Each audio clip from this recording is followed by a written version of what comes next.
Thanks, Amy. Okay, I see that our recording is in progress, so I will advance the slide and we're off. So thanks for having me here tonight. I'm excited to talk about one of the Air Force's founding flyers. Benny Foulois is one of the legends of American air power, and his story is one that not everybody knows, but it is one that everybody can and should appreciate. So without further ado, let's get right into it. So what am I going to talk about tonight? This will be a brief sketch of General Foulois' life and his career and his contributions. I will talk about his early life in Connecticut, where some of you are enjoying a nice, cool evening tonight. How and why he started a life in the military. I'll cover his presence at the birth of military aviation and his pivotal role in American air power during the First World War.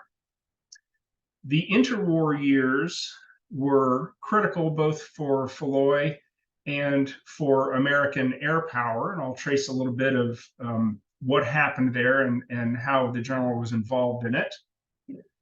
And I'll trace his retirement, his period of advocacy, and something of his legacy to airmen today. And finally, an assessment of what he wanted to be remembered for, the so-called can-do spirit.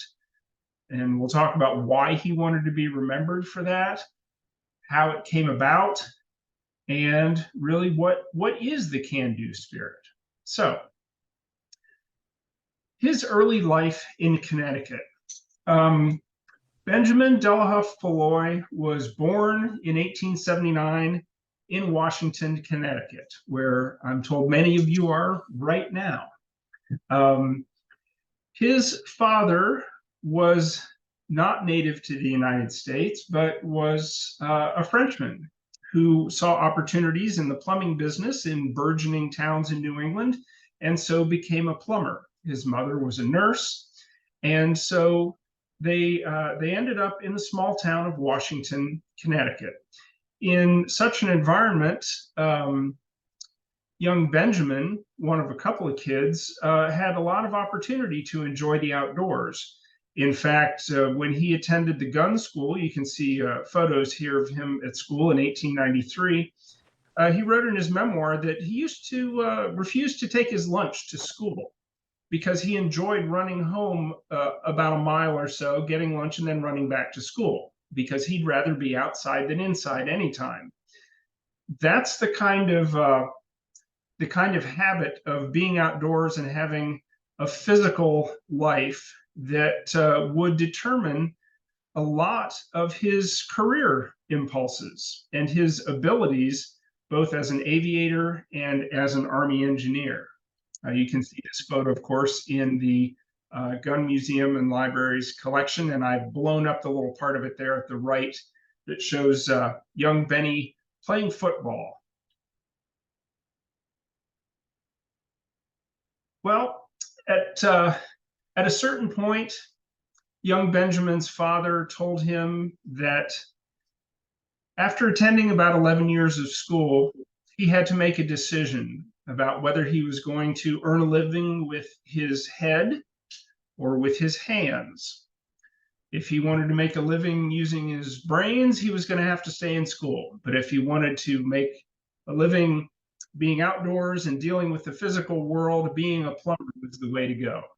And so young Benny, being an observant kid, saw that there were huge opportunities in the plumbing business and very many fewer in the teaching business. And so he became a plumber, but not for long. When the Spanish-American War happened, he was intrigued. He was intrigued by the possibilities of life in the military, and he'd had friends in New York that were all full of Navy talk. So he went to New York, but as luck would have it, ended up in an Army recruiting depot.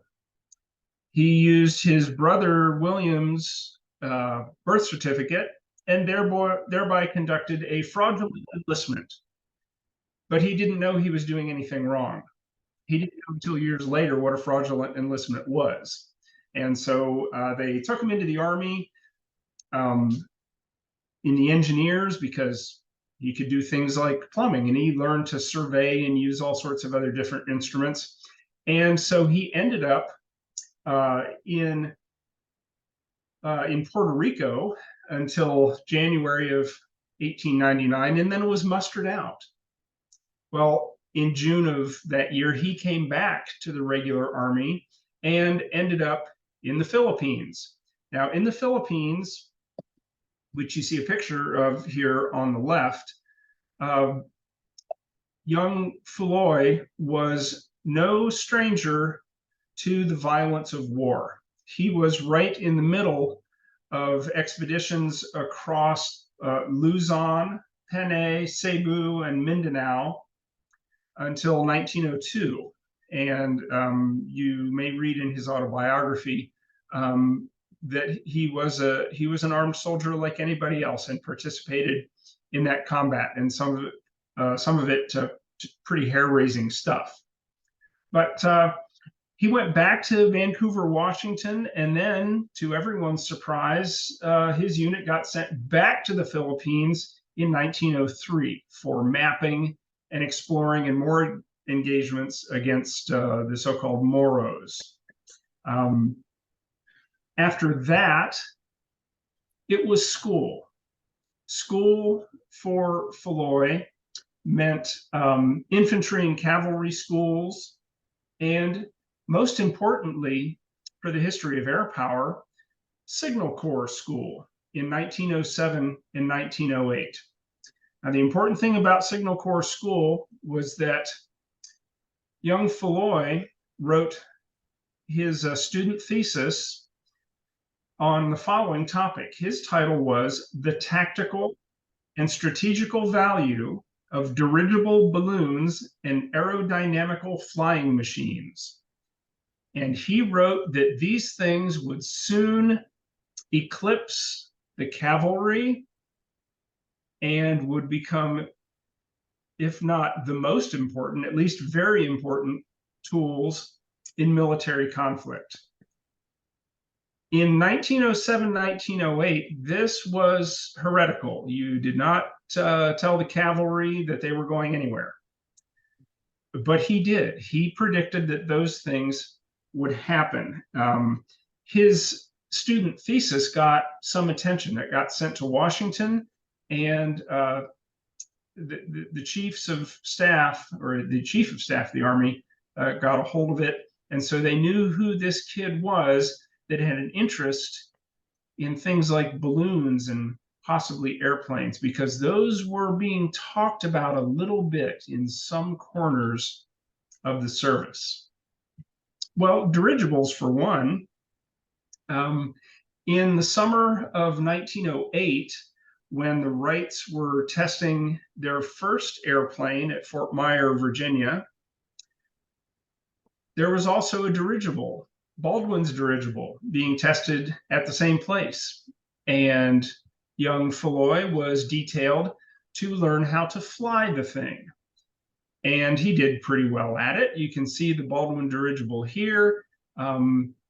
It was an unwieldy machine.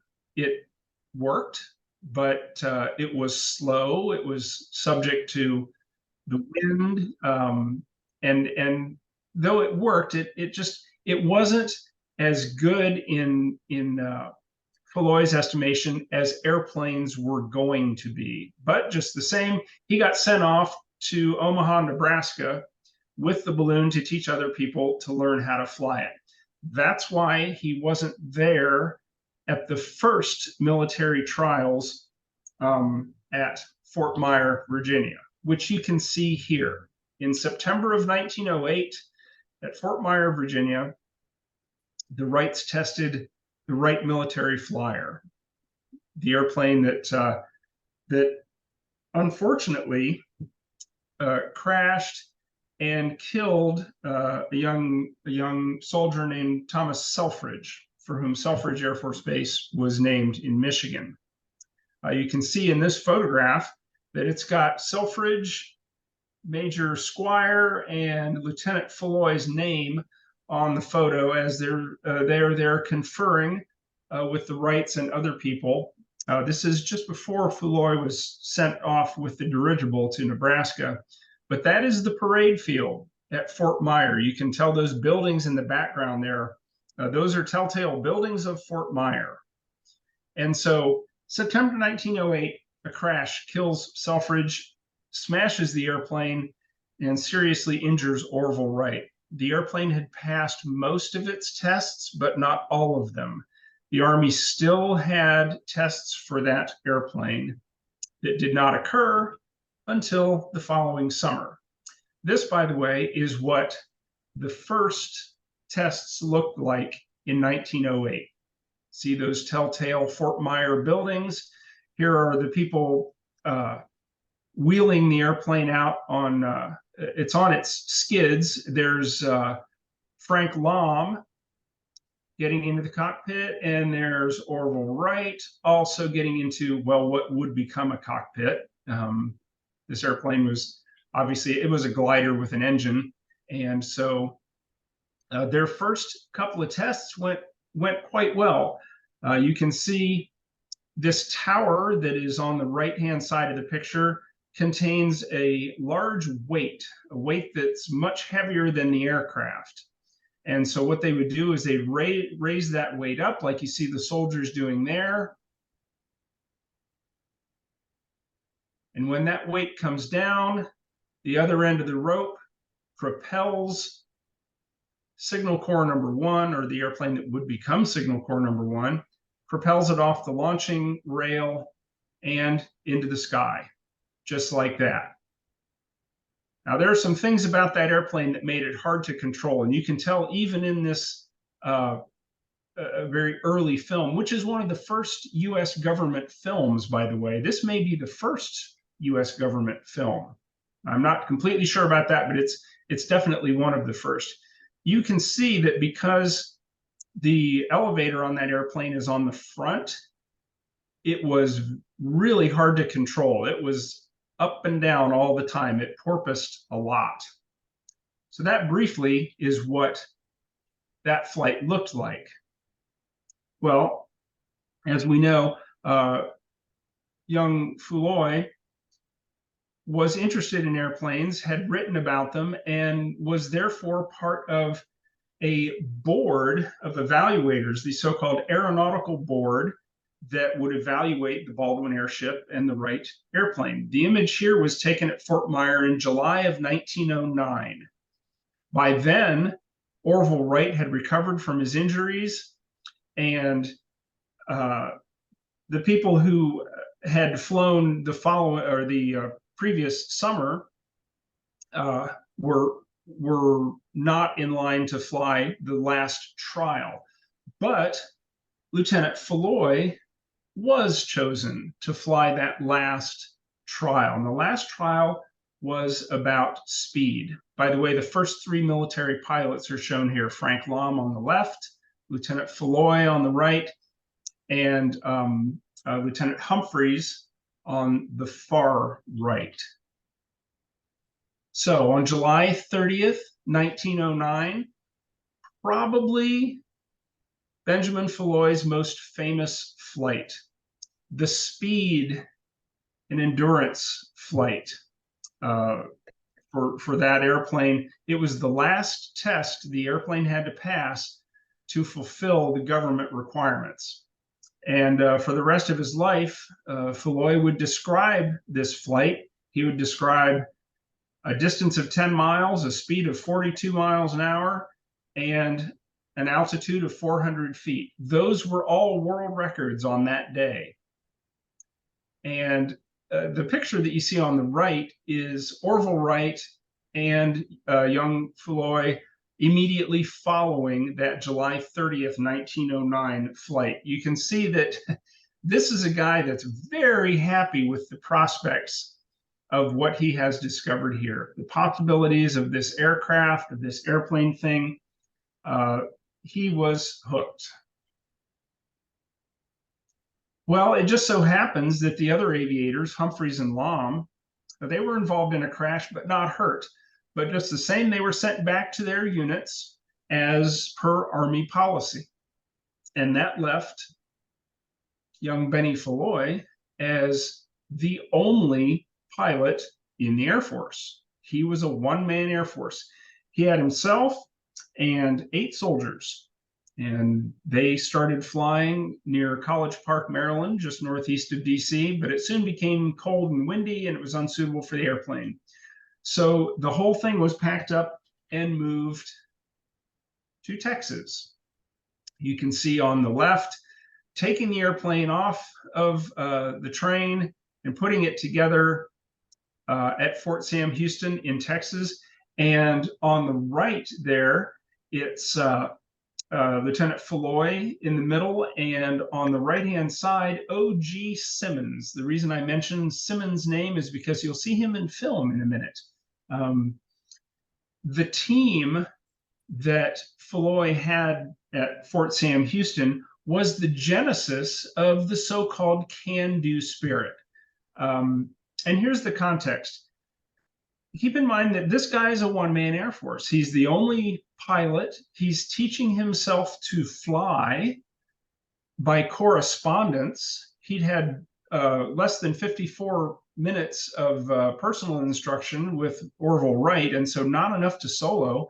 And so he had to teach himself how to fly. He crashed a lot, he flew a lot, but he always came back to get things done. He spent the whole Army aviation budget, which was $150, and spent about $300 of his own money fixing the airplane. He did things like he attached wheels to an airplane for the first time. That way the airplane wouldn't be dependent on that launch rail, and it could take off into the wind, whichever way the wind was blowing, and it would make landing a heck of a lot easier. He also devised a seatbelt because once in a rough landing, he was just about thrown from the airplane. So he went to the saddle shop and asked for a long leather strap to be used as a seatbelt. So every time you buckle up in an airliner, thank Benny Foulois for the fact that there's seatbelts in airplanes, and also thank him that there are wheels on airplanes. He also did other things, like he eventually made radio in aircraft a practical thing. And in Texas, by the way, they just flew the heck out of Signal Corps #1 and eventually got 2 more airplanes of a slightly different design. This is what flying looked like in Texas. Here's O.G. Simmons and Foulois. This is a Wright Model B. You see now the elevator is on the back of the airplane, making control in that axis much, much simpler and less porpoising. So you see it's got wheels now as well. Foulois took the wheels off of a cultivator and put them on an airplane and said, yep, that works really well. So here's what we do. We start the engines, we hold the airplane back, we point it into the wind. Here's Foulois in the middle. The fellow in the sweater with the big gloves is Phil Parmalee, a contract pilot. And they are about to fly this airplane over an Army camp. And notice the horses everywhere. These horses, cavalry horses, were well trained and used to loud noise. So the horse will just stand there as the thing takes off. So the horses weren't particularly frightened by it, but some people were. One time, Foulois just about crashed the airplane into the tent containing future leaders of the Army and Army Air Forces. And so that could have changed history, but he narrowly missed. I think Hap Arnold was in that tent. So here comes the airplane again, flying over the Army encampment. Most of the soldiers had probably never seen an airplane before, but they saw Foulois all the time. And here's the thing coming in for a landing. And those on film in those days were called Wonderful Ascensions, which I think is a great title. So all of this turns out to be a prelude to war. The early experience of aviation in Texas and at College Park, Maryland, it better prepared aircraft and the Army for an expansion that it did not see coming. Now, some people did see this coming. Foulois was one of them. As war clouds gathered in Europe and the rival nations there began to forge ahead in aviation technology, American practice fell behind. There were patent fights, which you can find out about how the Wrights protected their patents and had fights with the Curtiss Company. That stunted American aviation manufacturing. Nonetheless, people like Foulois in the Army, a small cadre of them, continued to believe in the airplane's possibilities for the military. So you can see in these pictures here, dated about 1916, Foulois on the running board of a car with some fellow soldiers. That's on a postcard, by the way. And on the right, Captain Foulois in front of a Burgess H tractor aircraft. Tractor, of course, means that the propeller is now in the front instead of in the back. This form was pretty soon arrived at where the power plant is in the front, the elevator is in the back, and the wings are in the middle. That became the standard airplane form quite soon. And all of this is leading up to a test in North America of what military aviation could do. The Mexican punitive expedition of 1916, it took place because Pancho Villa raided Columbus, New Mexico in March 1916, and the Army wanted to catch him. So the 1st Aero Squadron, commanded by Foulois, with 8 Curtiss JN2 airplanes, like the one you see on the left there, they crossed the border and went more than 100 miles into Mexico with the idea of tracking and finding Pancho Villa. Well, it didn't work out. The weather was bad, the terrain was terrible, the pilots were inexperienced, they had no maps, they had no way of communicating because radios were not yet installed in these airplanes. And the tremendously underpowered Curtiss JN2, all of those things were huge issues. So crashes and lack of maintenance soon reduced the force to 2 airplanes. And even though they eventually received new airplanes to complete the job, the new ones were not satisfactory either. So Pancho Villa was not caught, but was this a failure? Well, Foulois was in some cases blamed for bad management of the expedition, but he had been dealt all the wrong cards to begin with. So far from being a failure, it contributed a lot of experience in aerial scouting, and they also maintained an air route for the Army. And so these things were not all bad, and it was not all the air arm's fault that Pancho Villa was not found this way. By the way, Foulois, being a forthright and candid person, made a very honest report on operations in Mexico that impressed General Pershing, who had commanded the whole operation, and the Secretary of War, Newton Baker.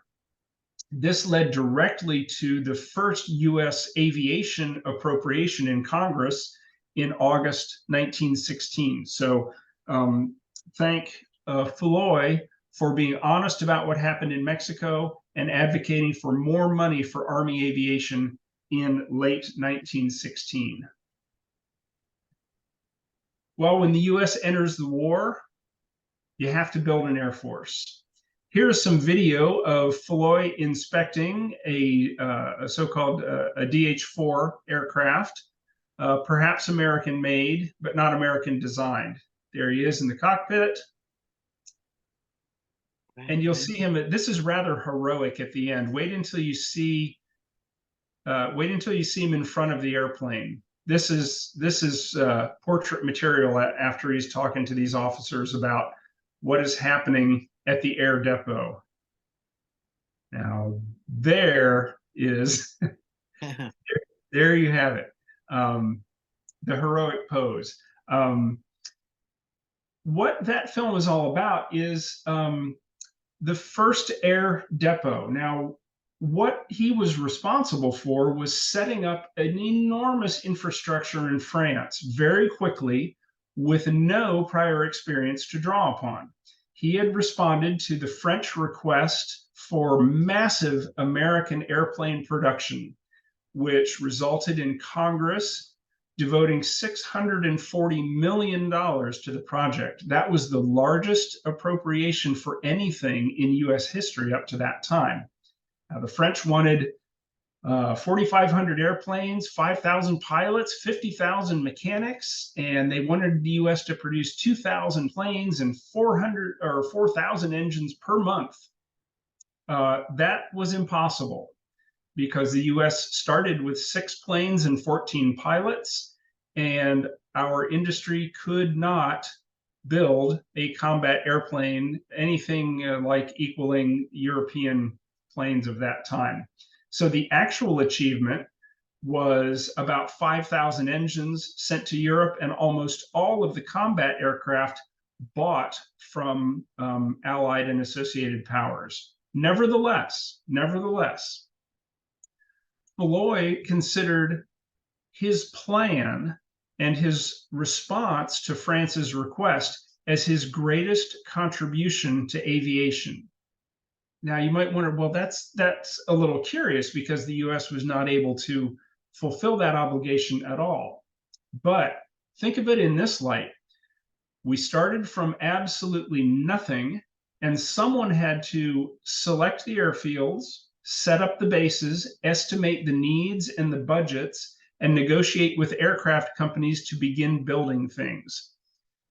By the end of the war, in a few short months, the US had a credible and effective air arm. This was largely the doing of behind-the-scenes plans by Foulois and some other people. But that plan to respond to France was Foulois' plan. And even though we were not able to carry it out, the plan itself made sense and set up American air power for later success. Now, during the First World War, Foulois' story was a story of both command and rivalry. When he set up the plan to build American air power in France, he was assigned to France, but he wanted to stay home for a few months to make sure the plan got going. So Billy Mitchell was sent instead to run things until Foulois got there. Well, Foulois got there 3 months later, taking over command of the Air Service in the First Army. But he did not get along with Billy Mitchell. They were very different people. They developed a lifelong dislike of one another. And if you read Foulois' autobiography, you'll get a lot of explaining from him on why he disliked Billy Mitchell. And if you read Billy Mitchell's book about the First World War, you'll get the other side of the coin about why these two guys didn't like one another. But for his part, General Foulois said that Mitchell was insubordinate and he was ignorant of the facts of logistics in the Army. And these two argued so much that General Pershing selected somebody else, Mason Patrick, who you see there in the center right, to rein them both in and to make them get along. Well, Foulois was Patrick's deputy, and despite his dislike of Billy Mitchell, he was, if nothing else, an honest man committed to his duty as an officer, and he therefore recommended Mitchell for a combat assignment instead of sending him home. He recommended him for a combat assignment, for which Mitchell gained fame and became a public figure. This all happened while Foulois, as Mason Patrick's deputy, remained in the background as an effective planner and organizer. So The differences between Billy Mitchell and Benny Foulois had to do with their habits about speaking publicly and to the press, whereas Mitchell was known as a publicity hound of sorts. General Foulois preferred to work inside of the Army system and tended to be more patient. That's not to say that both of them didn't have a temper, because they did, and they did not get along, but they had different approaches to working inside or outside the system. So air power becomes a reality. Over the course of the First World War, the things about air power that Foulois had predicted in his 1908 thesis became a reality. You can see him here in the center, watching aircraft do their thing in France with Secretary of War Newton Baker, who already knew about Foulois and was already impressed with his ability to plan and manage and organize. On the right there, you can see at that point Brigadier General Foulois in France. I think that probably was a still picture made during that last video that we saw. So air power had become a reality. Think of this. This is 1918. This is only 8 years, 8 or 9 years from when he had taken Signal Corps number 1 to Texas and crashed it several times and was the only person in the whole Army who could fly an airplane. So only a few years later, he's building real live air power among warring allies in a major, major conflict. So all the things he predicted came true. The interwar years were interesting and difficult for General Foulois. Now, his business was nurturing the Air Corps. Keep in mind that during the 1920s and 1930s, budgets for the Army overall were small because of isolationist sentiment. And in the 30s, they got even smaller, and air power was an even smaller part of that. But the faithful among the few who knew that air power would soon or eventually play a huge part in national security, and an even bigger part than they had played in the World War, they stuck with it. Foulois was one of them. In 1931, having done good planning work and good background staff work, Foulois became the chief of the Air Corps after General Fichet, who is in the center of the left photograph there. Fichet was a cavalryman and was not, well, you see wings on his tunic there, but he was not a dedicated aviator, whereas Foulois on the far left was. But Foulois becomes chief of the Air Corps in 1931. And also in 1931, he had a great public success. Now, Billy Mitchell, as we know, had lots of publicity. But in 1931, General Foulois scored a public recognition moment. The Air Corps Coast Defense exercises were a big public success because all of the Army's aircraft were involved, and they made these spectacular practice bomb runs over New York City and Washington, D.C. and Boston. And that year, Foulois won the McKay Trophy, which is awarded annually for the most meritorious military flight. And so organizing those exercises and showcasing what air power could do and what its possibilities were won him that trophy. The Air Corps also was in a period of experimentation during that time. On the right-hand side, you can see General Foulois with Lieutenant Harry Halverson. Halverson had just been presented by the general with a Distinguished Flying Cross for an early marathon air refueling mission in July 1929. You can read all about what Halverson did in an airplane called the Question Mark. It was called the Question Mark because they didn't know how long it was going to stay up in the air, just depended on how much fuel they could get. And so air refueling and coastal defense exercises and all sorts of other things marked the Air Corps' public arm, or their public face, in the 1930s, trying to make people aware of this branch of the Army and how necessary it was and was going to be in the future. However, trouble on the horizon.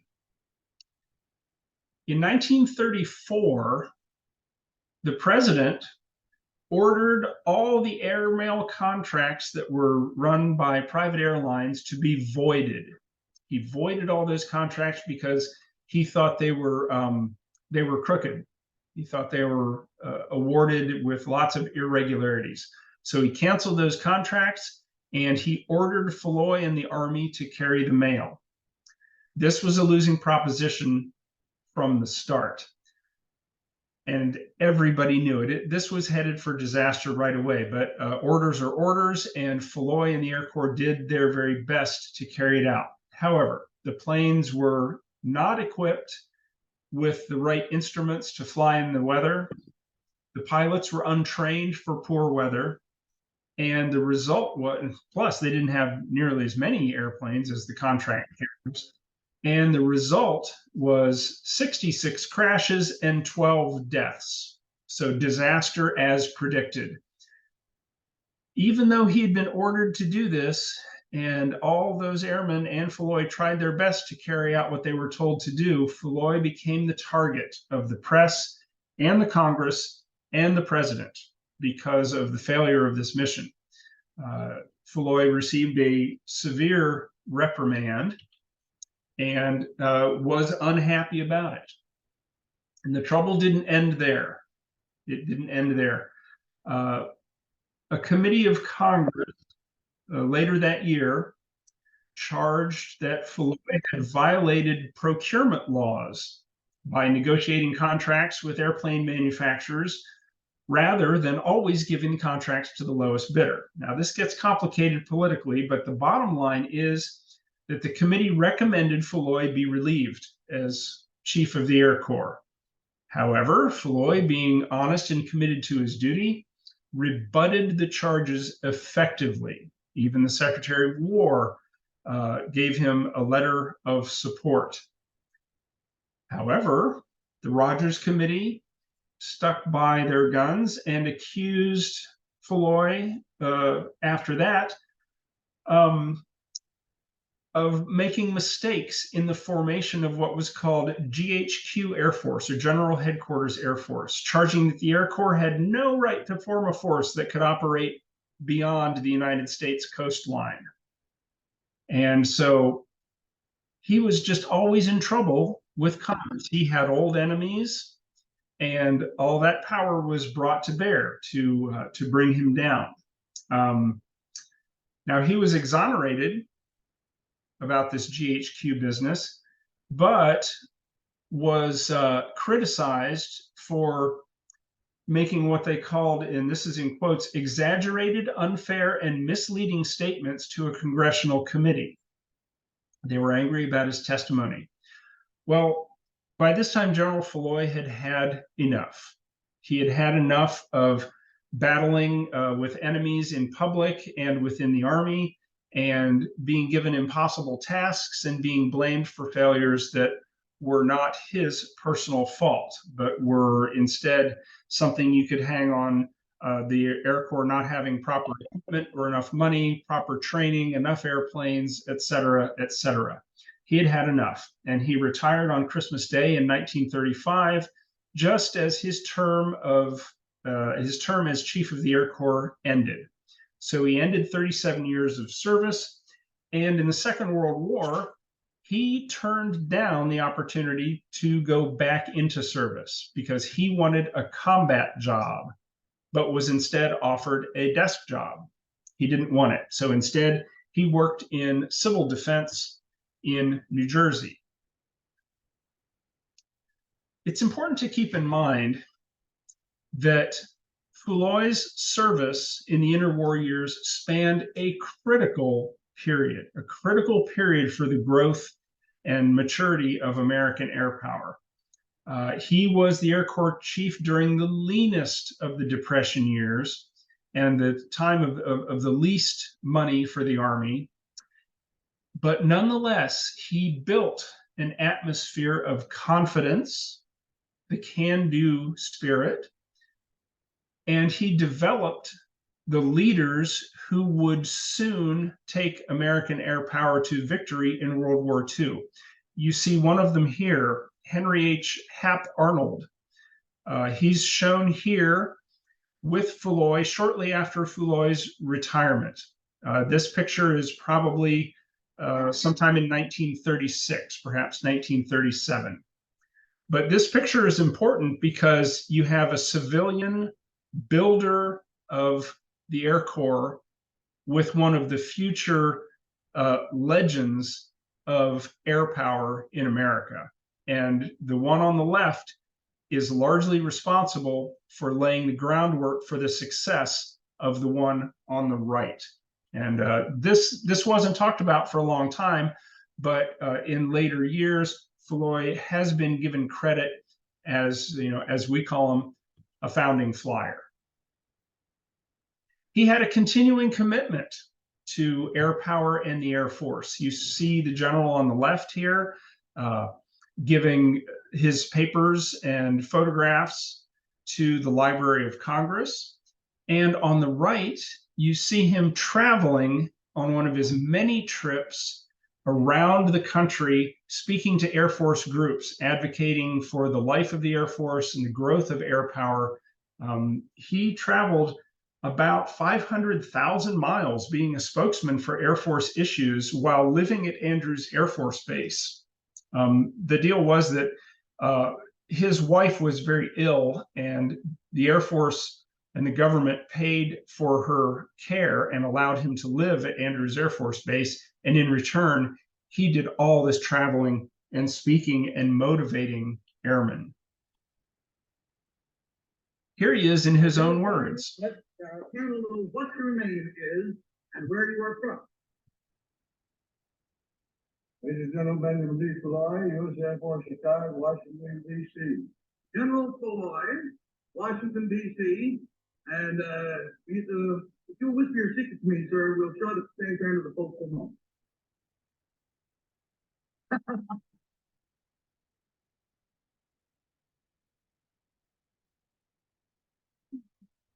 What in the world? That time?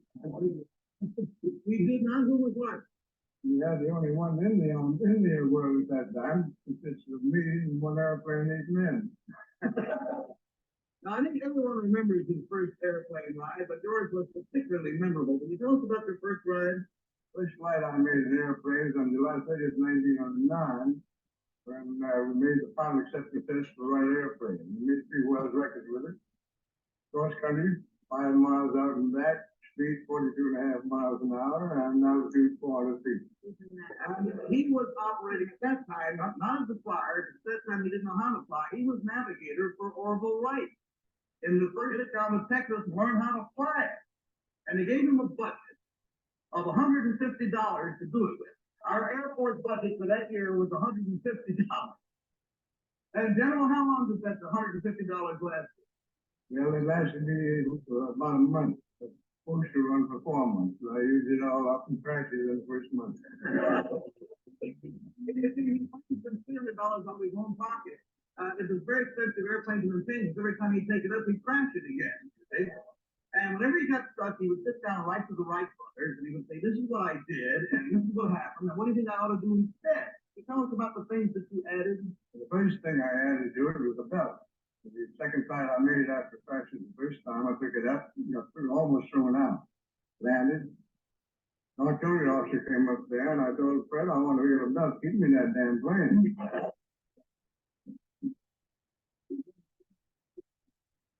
Mine to the strap about 4 feet long, something I latched myself to seat. That's the first thing she done. What else do you think you thought of putting on the airplane? Wheels. Up until then, it had no wheels. They were catapulted off, you see. I would have thought that was one of the first things, almost before you think of the wings. But no, he was the fellow who thought of the idea of putting wheels on it. And he was also the gentleman who installed the first wireless so that he could communicate with the troops in the field. Isn't that correct? That's right.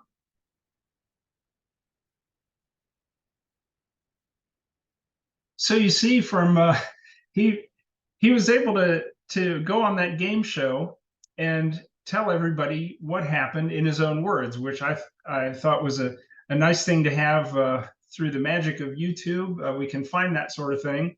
And the host there you saw was talking about firsts. And Foulois himself was the last of the first, as it says on his headstone today. He did a lot of first things. In 1908, he was the first dirigible pilot. In 09, the first observer on a cross-country flight. In 1910, the first military man to teach himself how to fly. In 1911, the first to fly more than 100 miles nonstop. The first operational recon flight or reconnaissance flight pilot. He first tested radios in flight. He was the first American to use an airplane in a combat situation. He was the first chief of the Air Service, American Expeditionary Forces, and First Army. And he was the first military aviator to be chief of the Air Corps. And so his lists of firsts is enormous and important. He passed away on April the 25th, 1967, and is buried there at Washington, Connecticut. And the Department of the Air Force owes General Foulois a great debt as a founder, because if you consider how this single individual invested with drive, energy, and talent, and a certain attitude about getting things done, the can-do attitude, how this one individual went from the only pilot in the entire Army to building the most tremendous Air Force the world has ever seen that exists in the Department of the Air Force today. You can thank energetic and talented builders like Benny Foulois for the national defense ability that we have in the Air Force today. And so, an assessment of career accomplishment. There are few people who have adopted a technology that most people doubted and even more people didn't even know existed, and saw its future and nurtured it and built it into something tremendously important and effective. General Foulois is one of those people, and that is why he's regarded as a founder and a builder of the Air Force, and especially of the so-called can-do spirit. And this is what he wrote in his 1968 autobiography on the very last page. He says, "But of all the things I've seen and done, the one achievement I want to be remembered for is the establishment of the can-do spirit that has become traditional among our American airmen. It is that spirit that we need on a national level to accomplish the world peace we so earnestly seek." Now, remember that he wrote that autobiography in 1966, 67, and it was published in 1968. And he mused about moon landings. There were astronauts flying around the Earth when this guy had flown in one of the very first airplanes. He says, "The battles I fought for American air power were not fought in vain. I will think that I had a small part in giving that lucky astronaut a boost on his journey to the stars."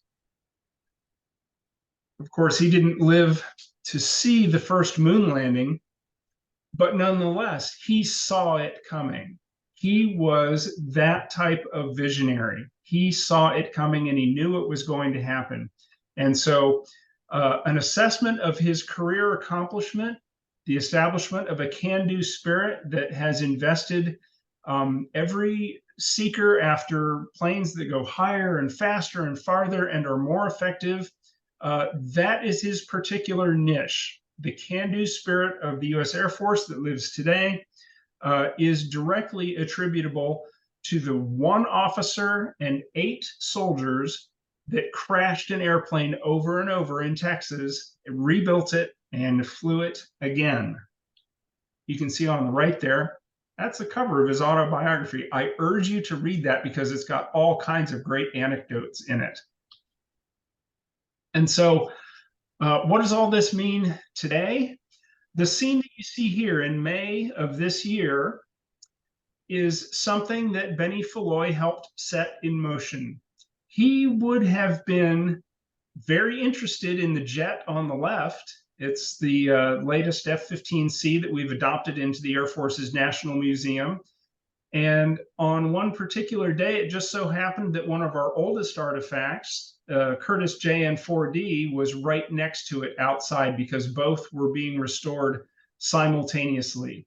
So General Foulois would have been very familiar with the airplane on the right and probably not all that surprised with the airplane on the left because he set that kind of achievement and that kind of development in motion. So with that, I will wrap it up and wish everybody a happy September the 18th. It is today the 76th birthday of the United States Air Force.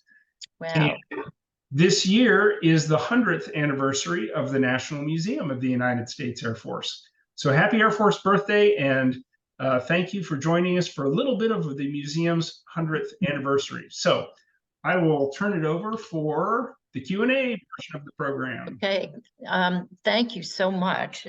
This has just been fantastic and so fascinating, Dr. Landry. We have questions here. So question was about whether or not does the Smithsonian Air and Space Museum have any recognition of what Foulois did for aviation in the United States? And this is from Cindy Hopkins. Yes, Cindy, they certainly do. Signal Corps number 1 is preserved at the Smithsonian National Air and Space Museum. The airplane that Foulois crashed and repaired, the one that he flew on July the 30th, 1909 with Orville Wright, that airplane is preserved there. Its restoration and preservation is a very interesting story about aviation archaeology and conservation practice. You can read all about that, I think, on the Smithsonian's website. And because the Smithsonian Museum is devoted to aviation overall in the United States, their story, while containing a lot of military content, is less focused than the United States Air Force, which is all about land-based U.S. air power in the Air Force and its predecessors. So we're a little bit more focused on it. The Smithsonian has the airplane. Thank you. Alex has a question. You mentioned that General Mitchell had a book on the First World War. So do you know the name of that book in particular? Yes. Hold for just a minute while I get it off the shelf and read you the title.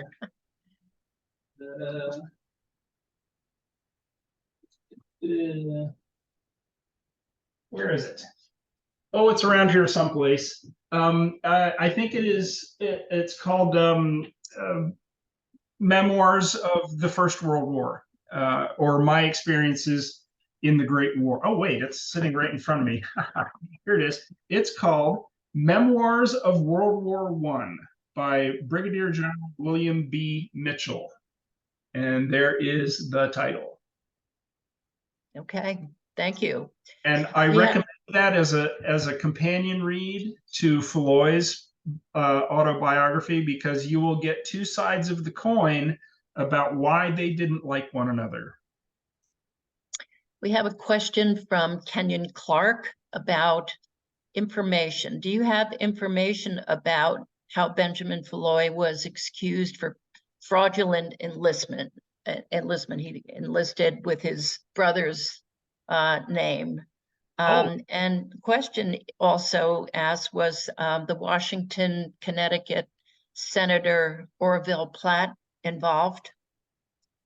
I'm not certain whether Platt was involved. It's possible that he was. I'm trying to recall the first couple of chapters of Foulois' autobiography where he tells the story. But basically, what happened was he didn't realize for a long time what a fraudulent enlistment was. Didn't know he'd done anything wrong.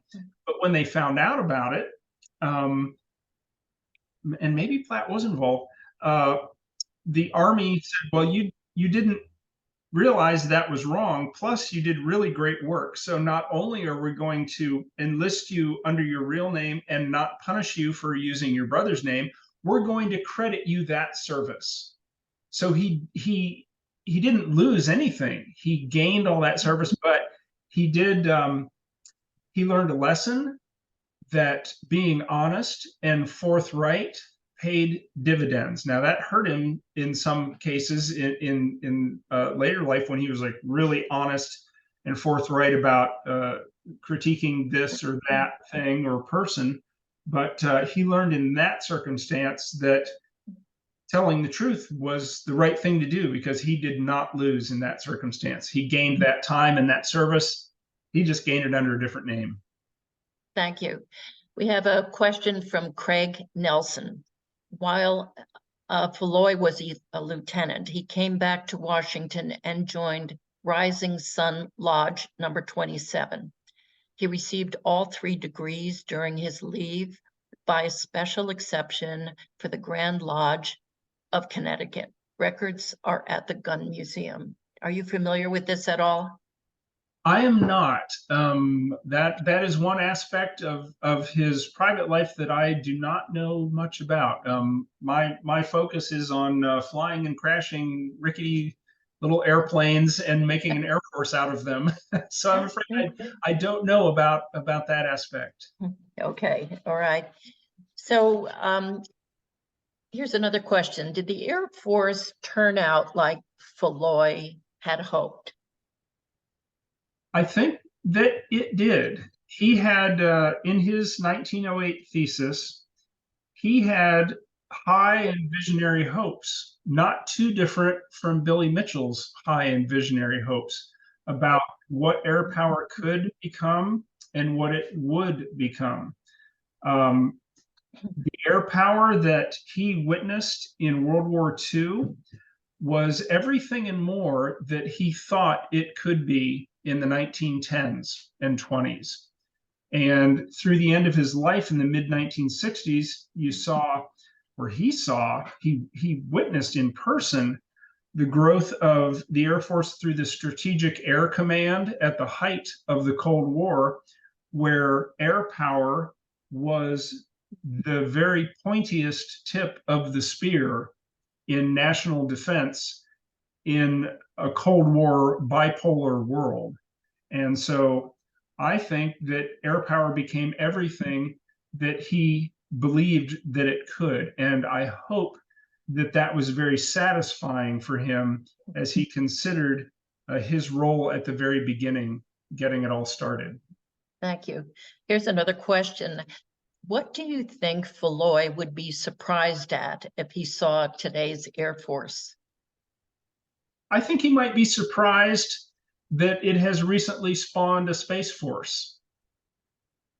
Just as the Army spawned the Air Force eventually spawned the Space Force.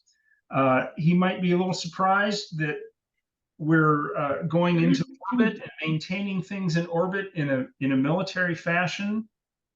And he might be surprised at the Air Force's diversity and its inclusion of all kinds of people doing all kinds of different jobs.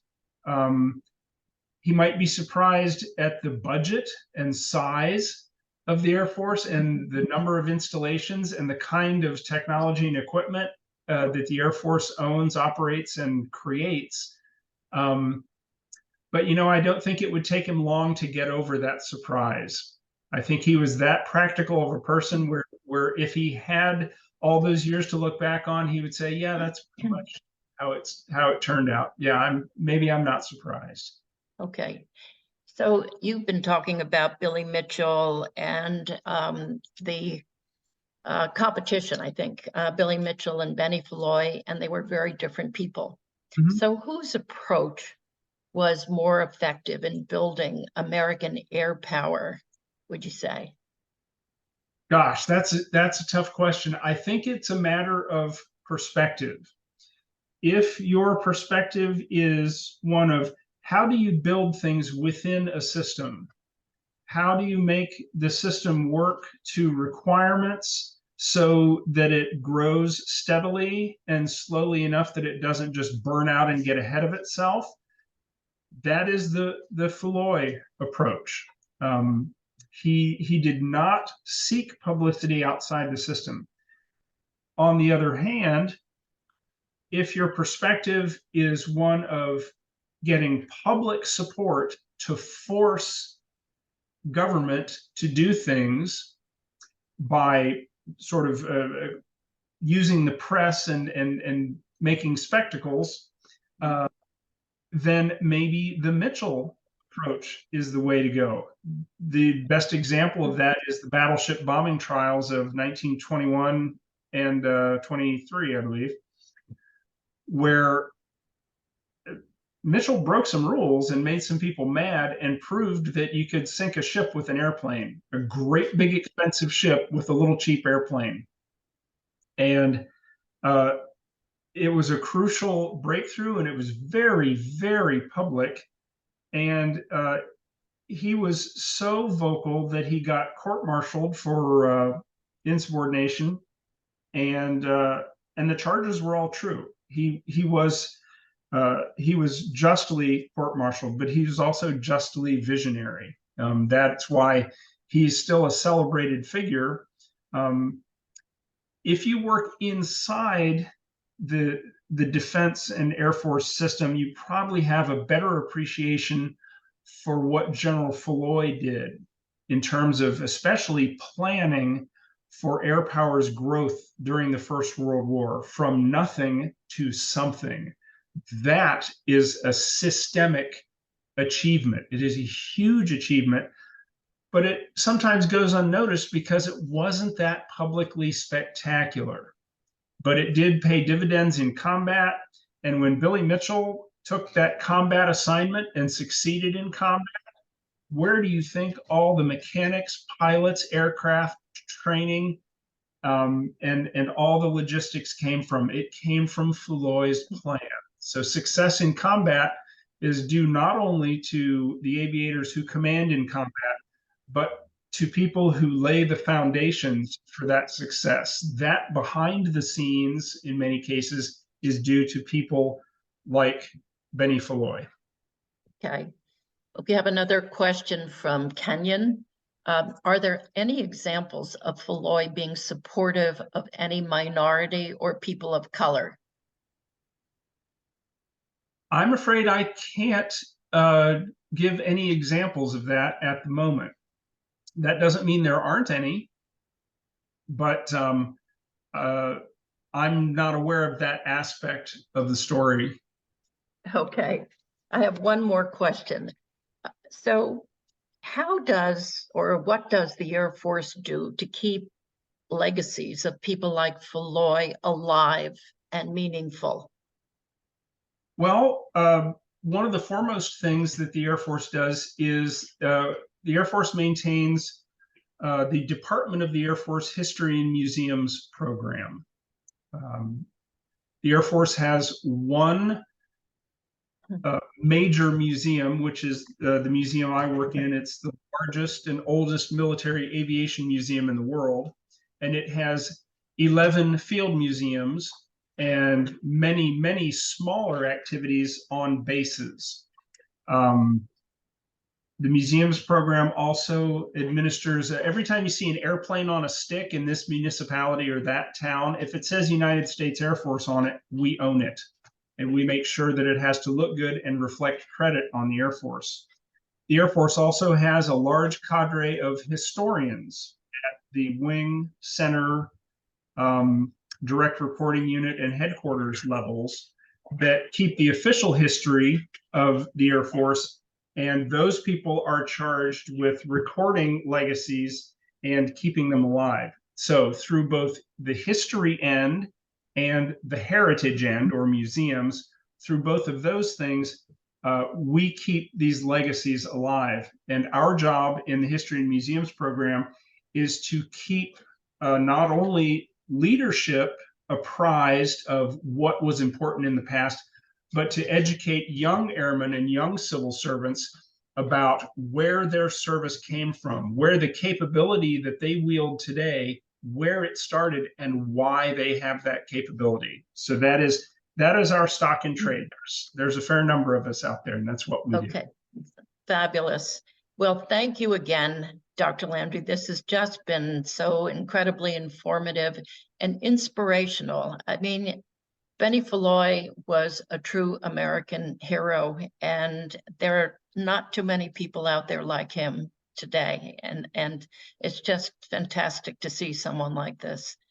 To hear about his accomplishments, his outstanding, remarkable accomplishments in the early days of the United States Air Force. So we'd like to thank the Frederick Gunn School for its sponsorship of this lecture, and the National Museum of the U.S. Air Force, Wright-Patterson Air Force Base in Ohio, for its support.